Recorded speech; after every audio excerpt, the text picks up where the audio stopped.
وَإِذْ قَالَ رَبُّكَ لِلْمَلَائِكَةِ إِنِّي جَاعِلٌ فِي الْأَرْضِ خَلِيفَةً قَالُوا أَتَجْعَلُ فِيهَا مَن يُفْسِدُ فِيهَا وَيَسْفِكُ الدِّمَاءَ وَنَحْنُ نُسَبِّحُ بِحَمْدِكَ وَنُقَدِّسُ لَكَ قال انی اعلم ما لا تعلمون۔ اور وہ وقت یاد کرنے کے قابل ہے جب تمہارے پروردگار نے فرشتوں سے فرمایا کہ میں زمین میں اپنا نائب بنانے والا ہوں۔ انہوں نے کہا کیا تو اس میں ایسے شخص کو نائب بنانا چاہتا ہے جو خرابیاں کرے اور کچھ تو خون کرتا پھرے؟ اور ہم تیری تعریف کے ساتھ تسبیح و تقدیس کرتے رہتے ہیں۔ فرمایا میں وہ باتیں جانتا ہوں جو تم نہیں جانتے۔ وَعَلَّمَ آدَمَ الْأَسْمَاءَ كُلَّهَا ثُمَّ عَرَضَهُمْ عَلَى الْمَلَائِكَةِ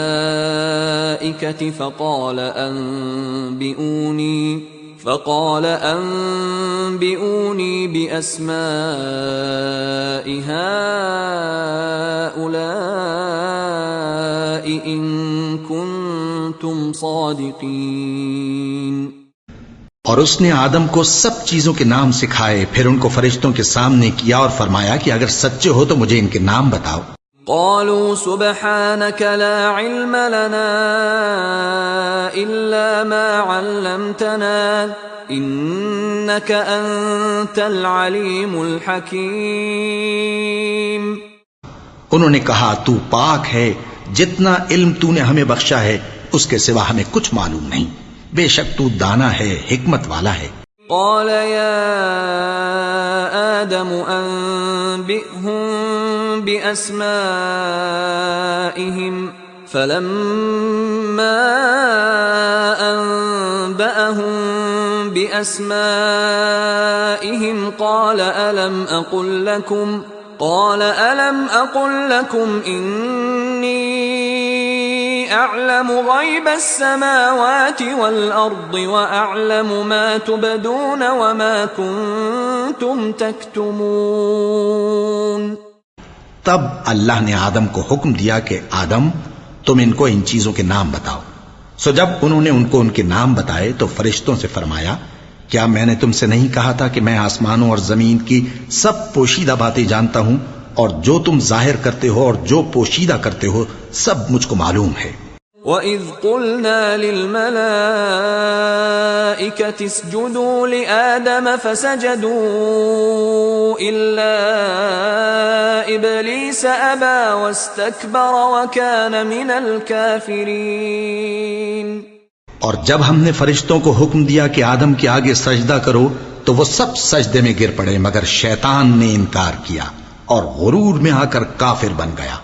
وَقُلْنَا يَا آدَمُ اسْكُنْ أَنْتَ وَزَوْجُكَ الْجَنَّةَ وَكُلَا مِنْهَا رَغَدًا حَيْثُ شِئْتُمَا وَلَا تَقْرَبَا هَذِهِ الشَّجَرَةَ فَتَكُونَا مِنَ الظَّالِمِينَ۔ اور ہم نے کہا کہ اے آدم تم اور تمہاری بیوی بہشت میں رہو اور جہاں سے چاہو بے روک ٹوک کھاؤ پیو، لیکن اس درخت کے پاس نہ جانا نہیں تو ظالموں میں ہو جاؤ گے۔ فَأَزَلَّهُمَا الشَّيْطَانُ عَنْهَا فَأَخْرَجَهُمَا مِمَّا كَانَا فِيهِ وَقُلْنَا اهْبِطُوا بَعْضُكُمْ لِبَعْضٍ عَدُوٌّ وَلَكُمْ فِي الْأَرْضِ مُسْتَقَرٌّ وَمَتَاعٌ إِلَى حِينٍ۔ پھر شیطان نے دونوں کو اس درخت کے بارے میں پھسلا دیا اور جس عیش و نشاط میں تھے اس سے ان کو نکلوا دیا۔ تب ہم نے حکم دیا کہ بہشت بری سے چلے جاؤ، تم ایک دوسرے کے دشمن ہو، اور تمہارے لیے زمین میں ایک وقت تک ٹھکانہ اور معاش مقرر کر دیا گیا ہے۔ فَتَلَقَّى آدَمُ مِن رَّبِّهِ كَلِمَاتٍ فَتَابَ عَلَيْهِ إِنَّهُ هُوَ التَّوَّابُ الرَّحِيمُ۔ پھر آدم نے اپنے پروردگار سے کچھ کلمات سیکھے اور معافی مانگی تو اس نے ان کا قصور معاف کر دیا، بے شک وہ معاف کرنے والا ہے، بڑا مہربان ہے۔